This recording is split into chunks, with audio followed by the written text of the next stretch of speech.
Hey all, Stephen Marino here at Capital City Home Loans. I'm a mortgage consultant and sales manager here on St. Simons Island, and there's been a lot of talk about temporary 2-1, 3-2-1 buy downs and lately because of the interest rates going up so much. So what is a temporary buy down? What that is where you pay, or actually most of the time is funded by a seller or a builder, where they're prepaying the amount of interest that you might have over that course of that loan for the first couple of years. So what does that mean? So say your rate starts at 7%, okay? So if you have a 2-1 buy down, that means that for the first year, the rate is 2% lower, 5%, okay? And the end of year one, it goes up to 6%. At the end of year two, it would then go up to 7%. So back to what we would call the start rate, okay? Now, that means you have to qualify for the monthly payment at 7%. So lenders aren't going to qualify you at that 5% rate. They're going to qualify you at the 7% rate, which is great. So you're going to save a few $100s, maybe $600 for that first year, maybe $300 for that second year. Really depends on your loan amount and your purchase price, but there can be some savings there. Now, the problem with some of these loans is that essentially they're not actually an adjustable rate mortgage, but they do adjust the payment and the rate each year for the first couple years, and sometimes for 3 years, depending on which type you choose. Now, what I know from doing tons of loan applications over the last 10 years is that people find a way to spend that extra money. So say you do get your mortgage payment reduced by $600 for that first year. Well, there's a lot of times you're going to find extra places to go out to eat, or maybe you're going to bump up that car loan. There's all kinds of things. Maybe you'll buy some furniture and commit to a payment for a couple years. And then when that time comes to say, oh, you know what, it's 12 months since we bought the house, it's time for our payment to go up, maybe that $600 can stretch you a little thin. So there's other solutions to this, that are not temporary in nature. You can actually do a permanent rate buy down.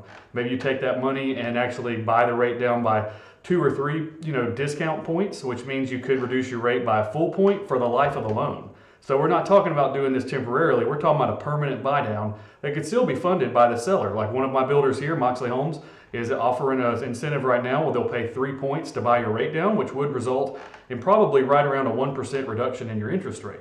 And again, that's a permanent buy down. So the temporary buy downs sound great, but they are going to be something that's going to be temporary in nature, and they're going to increase, and potentially, something changes with your income level or something like that. It could make things a little difficult on you when the time comes. There's also some other options. If you're really wanting to look at lowering your interest rate, and that's a big concern, Capital City Home Loans does have some in-house loans that are on a hybrid fixed rate, adjustable rate mortgage. And we offer those in fixed periods of 5, 7, and 10 years, with those rates starting in the high 4s and going up into the mid 5s. You can get a 10-year fixed rate, which is a really long time in a mortgage, that at 5 1/4, with great credit with 20% down payment. And that could really make some difference in what you're looking at as far as a total monthly payment. And a 10-year period, rates will likely change and come down to a point where you can refinance it. You may even sell that home in 10 years. But if you're looking at the first couple of years, there's no guarantee that interest rates are going to fall down back in the 4% range in the next 2 years. With the way rates are trending right now, we're probably going to continue to see the Fed push rates up, which does not affect mortgage rates directly, but can affect rates, from the economic standpoint, and will in turn push 10-year treasury yields, which push mortgage-backed securities, which in turn increases interest rate on mortgages. So there are some risks associated with that. It does sound good. It is paid by the seller, but the seller, those funds are going to run out after the first couple of years, and you're going to be back at that 7% rate.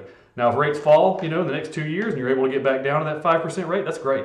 But there are some things to consider. So there's pros and cons to every type of mortgage. So you want to make sure that when you're looking at these types of loans, don't just get caught up in the marketing hype, but make sure you know exactly what you're getting into, what that payment's going to look like in a couple years, and you consider, what's my monthly budget look like? What are our job histories going to look like? Are we going to be bringing kids into our future? Are we trading up for higher, more expensive cars in the next couple years? And is that we're going to get too used to that lower payment? So just something to consider. If you have questions about this, I'm happy to help. You can give me a call here at my office. My direct line is 912-771-2115. You can visit my website at www.stsimonsmortgage.com. And I can put together some options for you that show you some comparisons between permanent buy downs, temporary buy downs, ARMs, 30-year fixed rates, really help you make a great decision and not get caught up in the marketing hype. So give me a call if you have some questions. I'd be more than happy to help you. Have yourself a great day, and thanks for watching. See ya.